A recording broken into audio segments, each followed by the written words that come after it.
આજ રોજ અંજાર તાલુકા અને શહેર કોંગ્રેસ દ્વારા વેલસ્પનના ગેટ ઉપર વેલસ્પન કંપનીના વર્કરોની રજૂઆત લઈને આવ્યા છીએ। પ્રથમ તો મિનિમમ વેજ એટલે કે 20 થી 25,000 રૂપિયા મળવો જોઈએ। મોંઘવારી વધી ગઈ છે, પરંતુ જે કોન્ટ્રાક્ટરો છે એ 80% અંદર કોન્ટ્રાક્ટરો જ ભર્યા છે। એ રૂપિયા ખાઈ જાય છે અને વર્કરોને યોગ્ય રીતે પગાર આપતા નથી। અમારી બીજી રજૂઆત એ છે કે 80% લોકલ માણસોની ભરતી કરવામાં આવે છે, પણ પછી લોકલ માણસોને ટાર્ગેટ કરી અને કાઢી નાખવામાં આવે છે। એમાં ખાસ આયર સમાજ, રબારી સમાજ, દલિત સમાજ, મુસ્લિમ સમાજ અને અહીંયાના કોલી સમાજને ટાર્ગેટ કરી અને કંપની બહાર કરવામાં આવે છે। લાખા પર, મીઠા પસવારિયા, સત્તાપરના અનેક યુવાનોને બ્લેકલિસ્ટ કરેલા છે, કોઈ સાંભળવા વાળો નથી। અમારી રજૂઆત એ છે કે CSR ફંડ અંદર યોગ્ય રીતે કામગીરી થતી નથી। અંદર જે જમીનોના દબાણો છે, તળાવો કાઢી બેઠા છો, એના વિશે યોગ્ય કરવો જોઈએ। લોકલ ભરતી 80% કરવામાં નહીં આવે તો ભવિષ્યની અંદર કોંગ્રેસ પાર્ટી ધરણા અને આંદોલનનો પ્રોગ્રામ દેશે। 1.5-2 વર્ષ પહેલા અમે પ્રોગ્રામો આપેલા હતા, પરંતુ 80-90 પોલીસ વાળા આવીને અમારી ધરપકડ કરી હતી અને કંપનીએ પત્રકારોને વેચાતા લઈ 50,000-25,000 દઈ લાખ 2 લાખ રૂપિયા દઈને અમારા વિરુદ્ધ છાપાઓમાં છાપ્યો હતો કે આ લોકો દબાવીને કંપનીને રૂપિયા લેવા માંગે। અમે નક્ષિક પ્રામાણિક માણસો છીએ, અમે ગાંધીવાદી વિચારધારાના માણસો છીએ। અમે આ પબ્લિક માટે છેલ્લા 25 વર્ષથી દિવસ રાત મહેનત કરીએ છીએ। અમારે કોઈ 1 રૂપિયાનું કંપની કરે સ્વાર્થ નથી। આજે પ્રશ્નો એ છે કે લોકલ માણસો જે છે અહીંયા આયર સમાજ હોય, દલિત સમાજ હોય, રબારી સમાજ હોય, કોલી સમાજ હોય, મુસ્લિમ સમાજ હોય, એને ટાર્ગેટ કરીને બારે કાઢવામાં। અત્યારે અહીંયા 40 જણા આવ્યા હતા, પણ કે પોલીસ વાળા તમને ધરપકડ કરશે એટલે બધા ભાગી ગયા, પણ આ બધા મર્દ માણસો બી એવા નથી। આ મારા ગામનો છે અંકિતભાઈ સાંભળિયા, 5 દિવસથી ધક્કા ખાય છે, NOC નથી આપતા, એને બીજે લાગવો છે। અરે ભાઈ NOC તો આપો। આ ભાઈ છે કેતનભાઈ બરારિયા સાપેડાનો છોકરો છે, 10 દિવસથી ધક્કા ખાય છે, એને 108 માં લાગવા નથી દેતા। હવે હું તમામ આગેવાનોને, આ વિશાભાઈ છે અહીંયા સ્થાનિક પ્રતિનિધિ છે આપણા વરસાબેડીના, એ 2 શબ્દો કહેશે। તમે બોલો, કાંઈક બોલો। અરવિંદકર બાવાજીને વિનંતી કરીશ કે ઉપસરપંચ છે વરસાબેડી ગ્રામ પંચાયત, એ કાંઈક પોતાની રજૂઆત કરશે।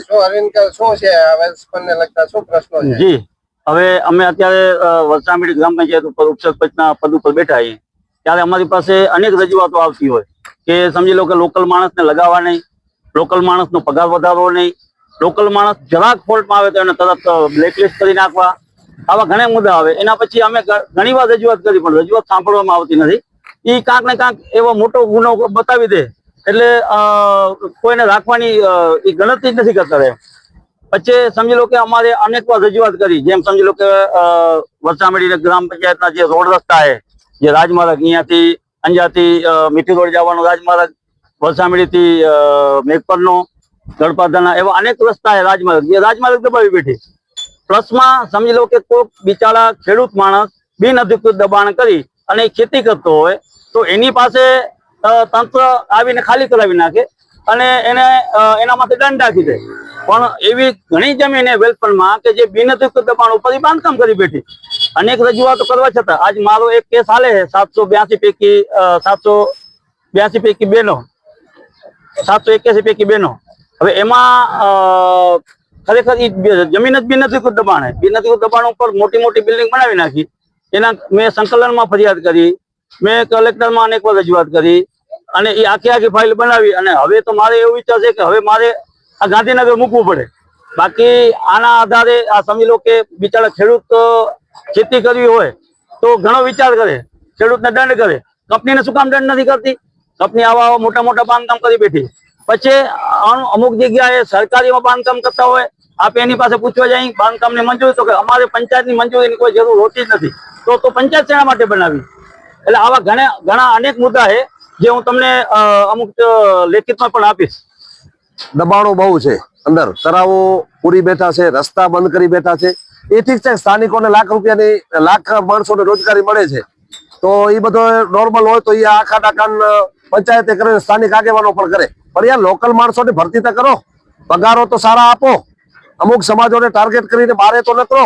અહીંયા લોકલ માણસોને તમે ટાર્ગેટ કરશો તો અમે આંદોલન તો કરવાના છીએ. હવે ભાઈ તમારી રજૂઆત શું હતી? તમારા કેટલા દિવસથી અંકિતભાઈ તમે ધક્કા ખાવ છો? 5 દિવસે ધક્કા આવું, ફોન કરું તો ફોન ઉપાડતા નહીં, મેસેજ કરું તો જવાબ નથી આવે. એમ જ કે પ્રોસેસમાં ચાલુ હોય, જવાબ કઈ આપતા અંકિતભાઈ સામળિયા નામ છે. એનઓસી નથી આપતા એમ? નથી આપતા. ભાઈ તમારે કેતનભાઈ રજૂઆત કરો. તમે અંદર અધિકારીને કોને મળ્યા? આ HR ને ફોન કર્યો, HR વાળો ફોન નથી ઉપાડતા, મેસેજ કર્યો તો રિપ્લાય નથી આપતા, સરખી જવાબ નથી દેતા. એનઓસી શું કામ ના આપે ભાઈ? એને ક્યાં એવો તો છે નહીં કે કાંઈ બીજી તકલીફ છે? એનઓસી જ નથી આપતા. એને બીજે લાગવો છે ભાઈ, એનઓસી તો આપો. આટલી બધી તાનાશાહી હોય? તમારે શું પ્રશ્ન હતો? શું નામ છે તમારું? ખેતરમાંથી બરાડિયા ગામ છાપરાથી હું 108 માં લાવવા ગયા હું, પણ ના જ પાડી દે કે લોકોની ભરતી નહીં થાય. લોકલ માણસોને લેતા જ નથી. હવે આ શામજીભાઈ છે, બધા ભાઈ આ શામજીભાઈ છે, એમના દીકરાને બ્લેકલિસ્ટ કરેલો છે. કાનજીભાઈ શું પ્રશ્ન છે? હવે આજથી તારીખ તો કદાચ અમે અપમાન ભૂલી જશે. મંત્રી સાહેબ અમારા ગામ આવ્યા હતા અને આપણે મીડિયા વાળા માધ્યમથી આપણે પણ ખબર હતી. મેં મંત્રી સાહેબ 2 વર્ષથી ફોન કર્યા, મંત્રી સાહેબ ફોન ઉપાડતા જ નથી, જવાબ જ નથી આવતા. અમારા ગામમાં આવ્યા તો મેં રજૂઆત કરી હતી અને રજૂઆત કરવા છતાં મંત્રી સાહેબે ઈશારો કરે પોલીસ વાળાને. હવે અત્યારે હું તમને મારા ગામની લગભગ 25 જણાની બ્લેકલિસ્ટ કરેલ છે.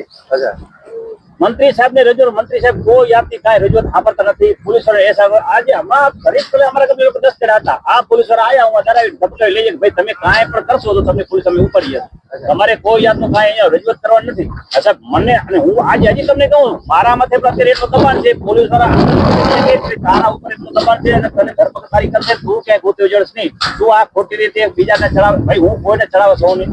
હું મારા ગામથી પત્ર, મેં પોતે આમાં 9 વર્ષ નોકરી કરી, શું પ્રોબ્લેમ થશે મને અંગત રીતે ખબર છે.